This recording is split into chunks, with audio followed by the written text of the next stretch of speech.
നല്ല കേട്ടിട്ട് അത്യാവശ്യത്തോടെ പോണോ? Oh my God!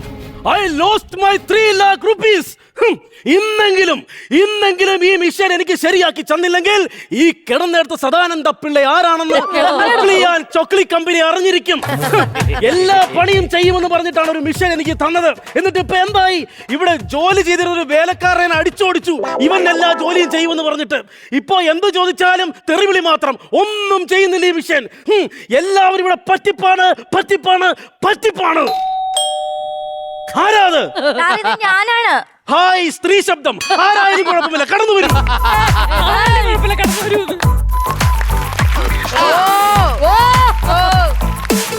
സാർ, ഞാൻ അമിത VM കേട്ടിരിക്കുമല്ലോ. അമിത വണ്ണമെന്ന് കേട്ടിട്ടുണ്ട്. അയ്യോ അതല്ല സാർ, ഞാൻ ചോക്ലി കമ്പനിയുടെ റെപ്രസെന്റേറ്റീവ് ആണ് സാർ. ഒരു വട്ടം കൂടി പറയൂ. സാർ, ഞാൻ ചോക്ലി കമ്പനി. തുപ്പല തെറിപ്പിക്കാതെ പറയൂ. സോറി സാർ, ഞാൻ ചോക്ലി കമ്പനിയുടെ റെപ്രസെന്റേറ്റീവ് ആണ് സാർ.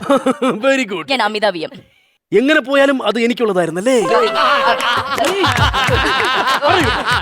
സാർ, ഒരു മെയിൽ വന്നിട്ടുണ്ട്.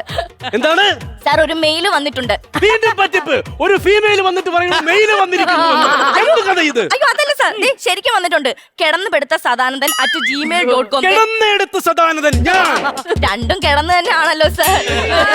പിന്നെ ഇവിടുത്തെ മെഷീൻ കംപ്ലൈന്റ് ആണെന്ന് പറഞ്ഞാണ് സാർ നമ്മുടെ കമ്പനിയിൽ ഒരു മെയിൽ വന്നത്. അത് ചെക്ക് ചെയ്യാൻ വേണ്ടിട്ടാ സാർ ഞാൻ വന്നത്. ഒന്ന് കാണിച്ചു തരും? ആക്ച്വലി അഞ്ജലി അല്ലേ സാർ, ഞാൻ അമിത. പറഞ്ഞോളൂ. ഇത് എന്ത് പറഞ്ഞിട്ടാണ് ഈ മിഷൻ എനിക്ക് വിറ്റത്? സാർ, 70 വയസ്സ് കഴിഞ്ഞിട്ടുള്ള എല്ലാ വൃദ്ധന്മാർക്കും എല്ലാ സഹായവും ചെയ്തു കൊടുക്കും സാർ ഈ മിഷൻ. എല്ലാ സഹായവും? അതെ സാർ. ഇവിടെ കമോൺ മിസ്റ്റർ ചൊക്ലി, ഈ സദാനന്ദ പിള്ളയ്ക്ക് ഒരു ഗ്ലാസ് ചായ തരൂ. സാർ, 1 മിനിറ്റ് സാർ, ചായ ഇപ്പം വരും. ഇപ്പൊ വരും. നോക്കിക്കൊണ്ടിരിക്കത്തേ ഉള്ളു. എടാ, നിനക്ക് ചായ വേണമെങ്കിൽ സ്വന്തമായിട്ട് അടുക്കളയിൽ പോയി എടുത്ത് കുടിയടാ. നിനക്ക് ചായ തരാനല്ലേ ഞാൻ ഇവിടെ ഇരിക്കുന്നത്. കണ്ടോ കടല് കണ്ടിട്ട് എത്ര നാളായി. അതാണോ ഞാൻ പറഞ്ഞത്? ഈ മിഷൻ പറഞ്ഞത് കേട്ടോ? സാർ, എനിക്കറിയില്ല സാർ അതെന്താ പറയുന്നേന്ന്. അറിയില്ല. കുട്ടിക്ക് എന്നെ അറിയാമോ? സാർ, അതെനിക്ക് കുഞ്ഞിലെ അറിയായിരുന്നു. ഇപ്പൊ ഞാൻ അതൊന്ന് ട്രൈ ചെയ്ത് നോക്കാം സാർ. എന്തോ കാണിക്കോ അവിടെ? പിന്നെ കുട്ടിക്കരണം അറിയാൻ അറിയാമോ ചോദിച്ചു സാർ. കുട്ടിക്കരണം അറിയാനല്ല, കുട്ടിക്ക് എന്നെ അറിയാമോ എന്നാണ് ചോദിച്ചത്. അറിയില്ല സാർ. ഞാൻ 19 കൊല്ലം എവിടെ ആയിരുന്നു എന്നറിയാമോ? അറിയില്ല സാർ. ന്യൂയോർക്ക്. സാർ, ഞാൻ ഓർത്ത് നോക്കിയാലോ അതെനിക്ക് അറിയാൻ പറ്റില്ല സാർ. ന്യൂയോർക്കാണല്ല പറഞ്ഞത്, ന്യൂയോർക്ക്, അമേരിക്കയിലുള്ള ന്യൂയോർക്ക്. Okay sir. അവിടെ ഞാൻ കുട്ടികൾക്ക് ട്യൂഷൻ എടുത്ത് കൊടുക്കുമായിരുന്നു. ഓ അതെയോ സാർ? എന്നിട്ടെന്താ, സർട്ടിഫിക്കറ്റ് കിട്ടിയതും എന്റെ ജോലി പോയി. സാധാരണ സർട്ടിഫിക്കറ്റ് കിട്ടുമ്പോൾ ജോലി കിട്ടുകയല്ലേ സാർ ചെയ്യുന്നത്? എന്റെ സർട്ടിഫിക്കറ്റ് അവർക്ക് കിട്ടി, അങ്ങനെ എന്റെ ജോലി പോയി. പിന്നെ മറ്റൊരു വിദേശ കമ്പനി ഞാൻ ജോലി ചെയ്തിരുന്നു. ആ സ്ഥലത്തിന്റെ പേര്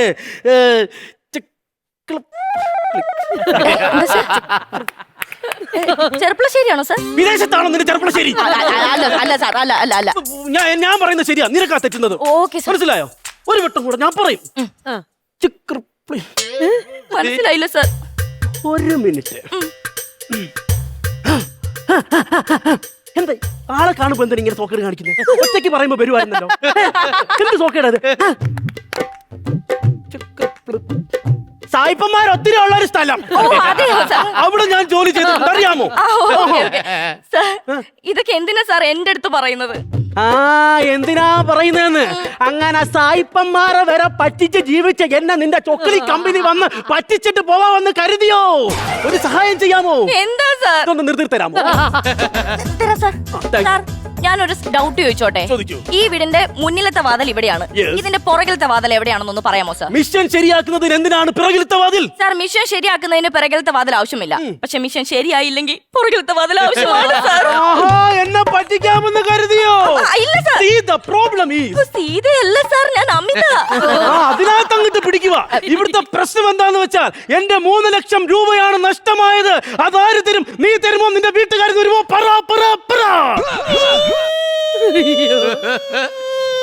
ചേട്ടന്റെ ചക്കടി പൊന്നെ, ചേട്ടന്റെ മുത്ത് കരയല്ലേ ചക്കര കരഞ്ഞ ഏട്ടന് ബച്ചമാവത്തില്ലയോ? അന്റെ പുഞ്ഞടി മോലെ ചക്കട പൊണ്ണെ ഉണ്ണി വാവേ, ഇനി കടഞ്ഞ കെട്ടിപ്പിടിച്ചൊരു ഉമ്മ തരും. കടയത്തില്ല. നിന്നെ എന്തുവാ ഇവൻ വിളിച്ചത്? ഏട്ടപ്പൊന്ന. ഏട്ടപ്പൊന്നോ? ഇന്നലെ കട്ടിലേന്ന് മുഞ്ഞിയും കുത്തി ഞാൻ താഴെ വീണിട്ട് പട്ടി കരയുന്ന പോലെ ഇവിടെ കിടന്ന് കരഞ്ഞപ്പോ ഈ ഏട്ടപ്പൊന്ന് അനങ്ങിയില്ല, നോക്കി നിന്നു. ഇന്ന് എവിടുന്നോ ഒരു പെണ്ണ് വലിഞ്ഞു കയറി വന്ന് മോങ്ങിയപ്പോ നിനക്കങ്ങ് ഇളകുന്നോടാ നിനക്ക്, ഏടാ ഒലിക്കുന്നോടാ നിനക്ക്. ചവിട്ടിയെന്നോണ്ടല്ലോ ഞാൻ. സാർ ഇങ്ങനെ ദേഷ്യപ്പെടല്ലേ സാർ, പ്ലീസ്. ദേഷ്യപ്പെടലെന്നോ? ഇപ്പോഴല്ലേ എനിക്ക് ദേഷ്യം, പണ്ടൊന്നും എനിക്ക് ദേഷ്യമില്ലായിരുന്നു. ഞാൻ കോളേജിൽ പഠിക്കുന്ന സമയത്ത് ഭയങ്കര കോമഡി ആയിരുന്നു. അന്ന് പറഞ്ഞൊരു കോമഡി ഇപ്പോഴും കോളേജിൽ ഹിറ്റാണ്. ഇപ്പോഴും കോളേജിൽ ഹിറ്റാണ്. എന്ത് കോമഡിയാന്ന് ചോദിക്കാതെ. എന്ത് കോമഡിയാണ് sir? Very good, very good. പറഞ്ഞു തരാം. കോളേജിൽ ഓഫീസിന്റെ ഫ്രണ്ടിൽ പ്രിൻസിപ്പാളും പിയൂണും നിൽക്കുകയാണ്. അവിടെയല്ല കോമഡി. അങ്ങനെ പ്രിൻസിപ്പളും പിയൂണും നിൽക്കുമ്പോൾ പ്രിൻസിപ്പളിന്റെ മൊബൈൽ ബെല്ലടിച്ചു.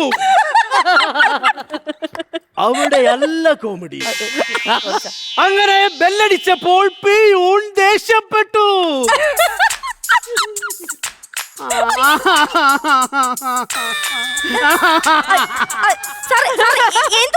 അവിടെ അല്ല കോമഡി.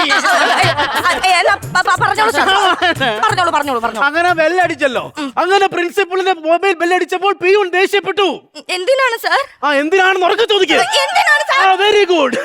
പിയൂൺ പറയാണ്, പിയൂൺ അല്ലേ ബെല്ലടിക്കേണ്ടത്, പ്രിൻസിപ്പളിന്റെ ഫോൺ അല്ലല്ലോ ബെല്ലടിക്കേണ്ടതെന്ന് പറഞ്ഞിട്ടാണ് പിയൂൺ ദേഷ്യപ്പെട്ടത്.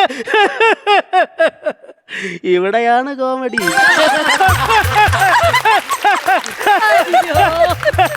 ചേടാ ഇതെന്തോ പറയാനാന്ന് പറ. ഇതാണോടാ നിന്റെ കോമഡി? ഇങ്ങനെയുള്ള കോമഡി കാരണമാണ് നിനക്ക് ഞാൻ ചായ പോലും ഇട്ട് തരാത്തത്.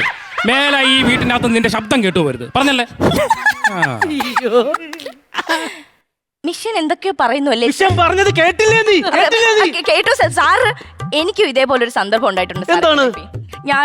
ഞാൻ MA മ്യൂസിക് പഠിച്ചിട്ടുള്ള ഒരു കുട്ടിയാണ്. എന്റെ അമ്മയും മ്യൂസിക് പഠിച്ചതാണ്. അമ്മയല്ല സാർ, ഞാൻ MA മ്യൂസിക് പഠിച്ചിട്ടുള്ള ഒരു കുട്ടിയാണ്. ഒരു ദിവസം വീട്ടിലിങ്ങനെ അടുക്കി പെറുക്കിക്കൊണ്ടിരുന്നപ്പം എന്റെ അച്ഛൻ എന്റെ കുറെ സർട്ടിഫിക്കറ്റ് കിട്ടി. അച്ഛൻ അത് നോക്കിട്ട് പറയുക, എന്റെ മോള് മ്യൂസിക് പഠിച്ച കുട്ടിയാണെന്ന്. അയ്യോ എന്തൊരു കോമഡിയാ, എനിക്ക് വയ്യ. എടാ കിടന്നുപിടിപ്പ സാധാരണ ഇതാണ് കോമഡി. എന്റെ ചക്കടപ്പനന്റെ കോമഡി കേട്ട, അല്ലാതെ നിന്റെ എന്തുവാ എന്റെ കോളേജിൽ മണി അടിച്ച അതല്ല കോമഡി. ഇതാണ് കോമഡി. എടാ ചൊക്കളി, നീ ചിരിച്ച് ചിരിച്ച് ചാർജ് കയറി പൊട്ടുപോടാ. എന്റെ ലക്ഷങ്ങൾ മേടിച്ച് തിന്നിട്ട് എവിടുന്ന് ഒരുത്തി വന്ന അവളുടെ കോമഡിക്ക് ചിരിക്കുന്നോടാ ചൊക്കളി. സാർ ഇങ്ങനെ ദേഷ്യപ്പെടരുത് സാർ, പ്ലീസ്. എങ്ങനെ ദേഷ്യപ്പെടാതിരിക്കും? ഒരു കാര്യം ശ്രദ്ധിക്കണം. ഞാൻ അതിരാവിലെ ഉറക്കം എഴുന്നേൽക്കുമ്പോൾ ഈ ചൊക്കളി എന്റെ പുതപ്പെടുത്തോണ്ട് അയ്യത്തോട്ട് ഓടി ദൂരെ കൊണ്ട് കളയുന്നു. അയ്യോ അത് സാർ, നമുക്ക് അതിപ്പോ ഒന്നും ചെയ്യാൻ പറ്റില്ല. ഓൾറെഡി അത് മിഷനിൽ അങ്ങനെ സെറ്റ് ചെയ്ത് വെച്ചേക്കുന്നതാണ് സാർ. എന്ത് സെറ്റ് ചെയ്ത് വെച്ചേക്കുന്നു? വീടിനുള്ളിൽ ജലാംശം പറ്റി കഴിഞ്ഞാൽ അത് അപ്പൊ തന്നെ ക്ലീൻ ചെയ്ത് പുറത്തു കൊണ്ട് കളയും സാർ. വ്യക്തമാക്കണം. എടാ കിടക്കേ പുള്ളി, രാത്രി കടന്നു കിടക്കുമ്പോ ഓർക്കണം. എടാ നിന്റെ പുതപ്പെടുത്ത് ഞാൻ കഴുകി അലക്കി വൃത്തിയാക്കി ഞാൻ പറമ്പിൽ കൊണ്ടിടും. രാത്രിയാകുമ്പോ നീ പോയി അതെടുത്തോണ്ട് വന്ന് വീണ്ടും അത് പുറച്ചോണ്ട് അതിനകത്ത് കടന്നു പെടുക്കും. എന്നിട്ട് ഞെളിഞ്ഞെന്ന് പറയുന്ന കേട്ടോ. അങ്ങനാണെങ്കിൽ മറ്റേ കാര്യം ഞാൻ പറയുമല്ലോ. ഇനി അതും കൂടെ ചെയ്തു പോയി. അതല്ലെന്ന് മരുന്ന് മാറി തരുന്നു. എനിക്ക് മരുന്ന് മാറി തരുന്നു. ഷുഗറിന്റെ മരുന്ന് തരേണ്ട സമയത്ത് പ്രഷറിന്റെ മരുന്ന് തരുന്നു. പ്രഷറിന്റെ മരുന്ന് തരേണ്ട സമയത്ത് കൊളസ്ട്രോളിന്റെ മരുന്ന് തരുന്നു. മരുന്ന് മാറി മാറി കഴിച്ചിട്ട് ഞാൻ ചത്തു പോയെങ്കിലോ? എന്താ വന്നതിനകത്തൂടെ? സാർ ഇത് സാറിന് സഞ്ചയനത്തിന്റെ കാർഡാണ് സാർ. ഓഹോ, എന്നെ കൊല്ലാൻ നേരത്തെ നീ സെറ്റ് ചെയ്ത് വെച്ചിരിക്കുകയാണ്. സാർ ഇങ്ങനെ ദേഷ്യപ്പെടാതെ സാർ, പ്ലീസ്. ഈ മിഷൻ എന്ന് പറഞ്ഞു കഴിഞ്ഞാൽ വേറൊരു കാര്യം കൂടെ ഞാൻ പറഞ്ഞോട്ടെ. ഇന്നത്തെ കാര്യം പോട്ടെ, അവനൊരു പ്രോത്സാഹനം ഞാൻ കൊടുക്കും. എന്താ? ഇന്ന് രാവിലെ ഞാൻ വന്നപ്പോ എന്റെ ചുമയുടെ ടോണിക്ക് കറക്റ്റ് ആയിട്ട് എനിക്ക് എടുത്ത് തന്നിട്ടുണ്ടാവും. ഞാൻ കുടിച്ചു അത്. ഷേടാ ഇത് എന്തോ പറയാനാന്ന് പറ. അപ്പൊ നീയാണോ അത് എടുത്ത് കുടിച്ചത്? എന്താ എടാ വൃത്തികെട്ടവനെ, എടാ അത് ഈ എഞ്ചിനകത്ത് ഒഴിക്കുന്ന ഓയിലായിരുന്നു. ഞാൻ ഇവിടെ എല്ലാം കിടന്ന് തിരക്കി എന്റെ ഊപ്പാട് വന്നു. മനഃപൂർവ്വം എന്നെ കൊല്ലാനുള്ള പരിപാടിയാണല്ലോ നീ. എടാ പറയടാ ഇരുമ്പിന്റെ മോനെ. സാർ ഇങ്ങനെ ദേഷ്യപ്പെടാതെ പ്ലീസ്. എന്താണ് കാര്യം? സാർ ഈ മിഷൻ എന്ന് പറഞ്ഞു കഴിഞ്ഞാൽ മനുഷ്യരുടെ വികാരത്തെ സെൻസർ ചെയ്യുന്ന ഒരു പെട്ടിയാണ് സാർ. സാർ ദേഷ്യപ്പെടുന്നോണ്ടായിരിക്കും അതും ദേഷ്യപ്പെടുന്നേ. സാർ സ്നേഹത്തോടൊന്ന് സംസാരിച്ചു നോക്കൂ സാർ, പ്ലീസ്. ഈ മുഖം വെച്ചോണ്ട് ഞാൻ സ്നേഹത്തെ സംസാരിക്കും. Please sir. ഒരു മിനിറ്റ്. സദാനന്ദൻ പിള്ള, കമോൺ. ഏട്ടന്റെ പൊന്നേ, ചക്കരേ ഏട്ടന് കാപ്പി തടക്കണ്ണാ. കിടന്നുകിടപ്പ സാറെന്താ കയ്യറ എടാ വെറും ഒരു ഇരുമ്പ് കഷ്ണമായ എന്റെ അടുത്ത് നീ ഇങ്ങനെയാണ് കാണിച്ചതെങ്കിൽ നിന്റെ പെണ്ണുമ്പിള്ള അടുത്ത് നീ എന്തൊക്കെ കാണിച്ചാണ് കൂടാ വൃത്തികെട്ടവനെ. വെറുതെയാണോ അവള് നിന്നെ കളഞ്ഞിട്ട് പോയത്? മറിയിലടാ മറിയിലടാ. ഇതാണ് പറയുന്നത്. ഈ മിഷൻ പറ്റില്ലാണോ? ഒറ്റ തൊഴിയാൻ തന്നാണ്ടല്ലോ. പ്ലീസ് അത് നന്നാക്കി തരാം സാർ. എങ്ങനെ നന്നാക്കി തരും? നന്നാക്കി തരാം സാർ. നന്നാക്കി തന്നിട്ട് പോയാൽ മതി. നന്നാക്കി തരാം സാർ. ഒരു മിനിറ്റ്. 40,000 രൂപ അക്കൗണ്ടിൽ ക്രെഡിറ്റ് ആയിട്ടുണ്ട്. ഞാൻ എല്ലാം ചെക്ക് ചെയ്തിട്ടുണ്ട്. ഭാര്യയും കുടുംബവും സേഫ് ആണ്. ഓക്കെ ആണല്ലോ? ഓക്കെ ആണ് സാർ. ഇത്രയും നാൾ ഞാൻ സാറിനോട് ചെയ്തതിനെല്ലാം ക്ഷമ ചോദിക്കുന്നു. ഇനി സാർ പറയുന്ന എല്ലാ ജോലിയും ഞാൻ ചെയ്തു തന്നിരിക്കും. സാറിന് എന്തൊക്കെയാണ് വേണ്ടത് പറയൂ, ഞാൻ ചെയ്തു തരാം. അയ്യോ ഇത് ശരിയായി. അടിപൊളി. ഇതങ്ങനെ ശരിയായി. എനിക്കറിയണം ഇതങ്ങനെ ശരിയായി. സാർ ജോലിയിൽ നിന്ന് പിരിച്ചുവിട്ട വേലക്കാരൻ വേണു ഇല്ലേ? ആ വേലക്കാരൻ വേണു. ആ വേണു ആണ് സാർ ഇതിലുള്ളത്. ഇതിനകത്തോ? അതെ. അപ്പൊ കുട്ടിയോ? ഞാൻ വേണുവിന്റെ ഭാര്യ. ചക്കട പൊന്നെ തക്കട പൊന്നെ തൊട്ടുപോവരുത്. ഓ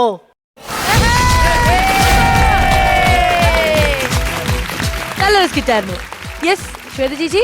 എനിക്ക് നല്ല എനിക്ക് ആ സ്റ്റോറി ലൈൻ ഭയങ്കര ഇഷ്ടപ്പെട്ടു.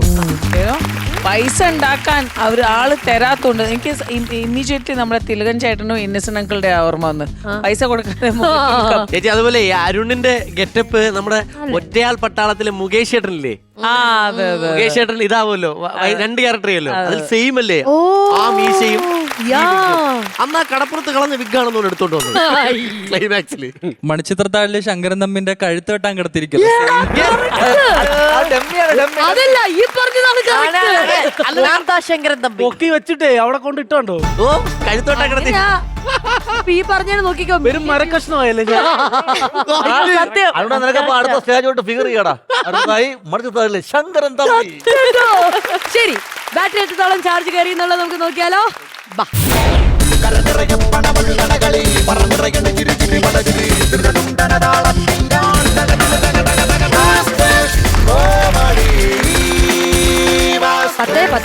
സെറ്റ് 30,000 റുപ്പീസ് നമുക്ക് ലഭിച്ചിരിക്കുകയാണ്. അതേത് 10 ഇടയ്ക്ക് ഒരു 10. ചുമ്മാ ഇരിക്കട്ടെ, ഒരു മണിക്ക് പോവല്ലേ. എന്താ ജോമു? ശ്വേത ചേച്ചി 30,000 രൂപയാണ് ലഭിച്ചിരിക്കുന്നത്. എമൗണ്ട് ചെറുതായിട്ട് തിരിച്ചു കൊടുത്തില്ലെങ്കിലോ എന്നുള്ള പേടിയാ.